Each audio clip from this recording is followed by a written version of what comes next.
काफ़ी बार रिलेटिव्स आते हैं, पेशेंट नहीं आया है, सिर्फ एक एमआरआई का प्रिंटेड रिपोर्ट लेके आते हैं और उसमें बोलते हैं सर हमने एआई, चैट जीपीटी या कहीं तो पढ़ा है कि L4 L5 में 5 mm का डिस्क निकला हुआ है और पेशेंट को पैरों में झुंझुनाहट आती है, सर इसका सर्जरी करना कंपलसरी है क्या?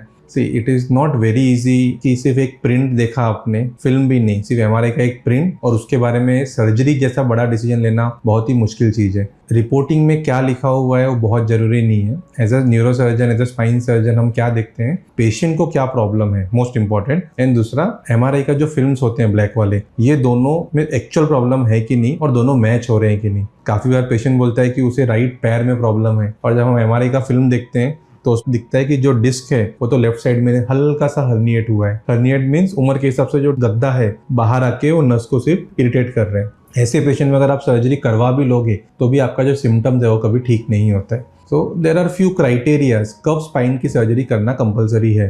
पहला, आपके दर्द का पैटर्न, जो पेन कमर के पिछले हिस्से से शुरू होके यहाँ से पैर के बैक साइड से होते हुए तलवे की तरफ जा रहा है, जिसको हम बोलते हैं रेडिकुलर पेन, या जो पेशेंट बोलता है कि मुझे सियाटिका है। दूसरा, उस पेशेंट में जब हम एमआरआई करते हैं तो उसमें दिखता है कि जो डिस्क है वो उसी तरफ बाहर आया है और उसने आके नस को काफ़ी सिग्निफिकेंट पोर्शन नस को दबा के रखा है। और तीसरा, जब पेशेंट ने काफ़ी दवाइयाँ, आराम, फिजियोथेरेपी सब करवा लिया और उसके बावजूद उसको आराम नहीं मिलता है, जिसके कारण उसका डेली एक्टिविटी, चलना फिरना, काम करना या उसको ऑफिस से छुट्टी लेके घर पे आराम करना पड़ता है, तो ऐसे पेशेंट में कोई भी न्यूरोसर्जन, स्पाइन सर्जन आपको आराम करने के लिए नहीं बोलेगा। देन वी एडवाइस कि सर्जरी करा लीजिए, उससे फ़ायदा होता है। पेशेंट पूछता है कि सर अगर सर्जरी नहीं कराएंगे, मैं पेन सहन करते रहूं तो क्या होगा? तो अगर एमआरआई में दिख रहा है कि डिस्क का एक काफ़ी बड़ा पोर्शन आके उसने नस को दबा दिया है, पेन हो रहा है, दवाई से आराम नहीं है, एज अ सर्जन हमको जो डर है क्या हो सकता है आगे, वो नस धीरे धीरे कंप्लीटली काम करना बंद कर देगी।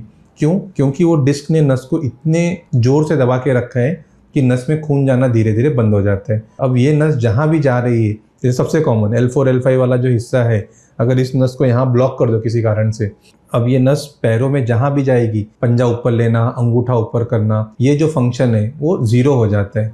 पेशेंट चप्पल नहीं पहन पाता है और इस कंडीशन को हम बोलते हैं फुट ड्रॉप। जो पैर का पंजा है वो नीचे गिर जाता है। अब जब पेशेंट चलना शुरू करेगा तो हम नोटिस करते हैं कि वो पैर उठा नहीं पाते हैं, वो पैर को ड्रैग करते हैं सर्कमफरेंस। तो ये अगर ज़रूरत पड़ रही है, इसका मतलब बहुत ख़राब चीज़ है, आपको इतना इंतज़ार नहीं करना चाहिए। और क्या प्रॉब्लम हो सकता है, जो अंगूठे वाला हिस्सा रहता है पैर के आगे, उसमें धीरे धीरे जख्म हो जाते हैं। पेशेंट को समझ में नहीं आता है कि उनको चोट लगी है और जब वो नोटिस करते हैं तो ऑलरेडी जख्म काफ़ी बड़ा हो गया है, तो उसको हम बोलते हैं न्यूरोपैथिक अल्सर। क्यों? क्योंकि उस पैर में धीरे धीरे सेंसेशन खत्म हो चुके हैं नस में दबाव के कारण। तीसरा, इससे भी एक खराब चीज़ होती है, उसको हम बोलते हैं कॉडा इक्विना सिंड्रोम। वो इतना बड़ा डिस्क बाहर आ चुका है कि उसने पेशाब की जो कंट्रोल है उसको भी पूरी तरह डैमेज कर दिया है और ये यूजुअली बहुत अच्छी रिकवरी नहीं होती है।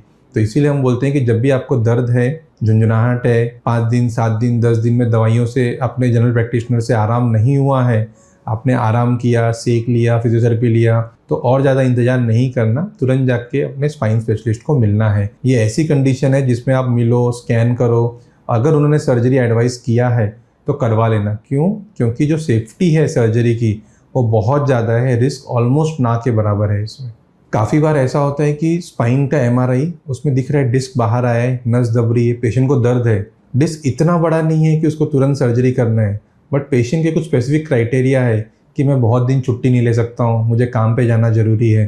तो ऐसे समय में जो भी स्पाइन स्पेशलिस्ट है उसमें आपको 2 अलग अलग ओपिनियन मिल सकते हैं। एक डॉक्टर बोलेंगे कि आप एक काम कीजिए, 2 महीना आराम कीजिए, अपने आप ठीक हो जाएगा। एक ऐसे बोलेंगे कि आप सर्जरी करा लो, 2 दिन का स्टे रहेगा हॉस्पिटल में और आप हफ्ते भर में काम पे जाना शुरू कर दोगे। तो ये जो कंडीशन है जिसमें क्लियर कट गाइडलाइंस नहीं है, that is mainly for lumbar disc, छोटा सा है, दर्द बहुत ज़्यादा है, और कुछ फ्रैक्चर्स जिसमें फ्रैक्चर शायद 2-3 महीना आराम करके अपने आप हील हो जाएगा, बट पेशेंट बोलते हैं कि मुझे बस 2-3 महीना आराम करने का समय नहीं है, मुझे काम पे जाना बहुत ज़रूरी है। तो ऐसे पेशेंट में हम बोलते हैं सर्जरी करा लेना सेफ़ है, गद्दा निकाल दो या अगर कुछ फ्रैक्चर उसको फिक्स कर दो। एडवांटेज क्या होता है इस सर्जरी का कि आपकी जो मोबिलिटी है, इंडिपेंडेंट वर्किंग, काम पे जाना, that is get back to your work, that becomes very early. So that is the advantage of safe spine surgery.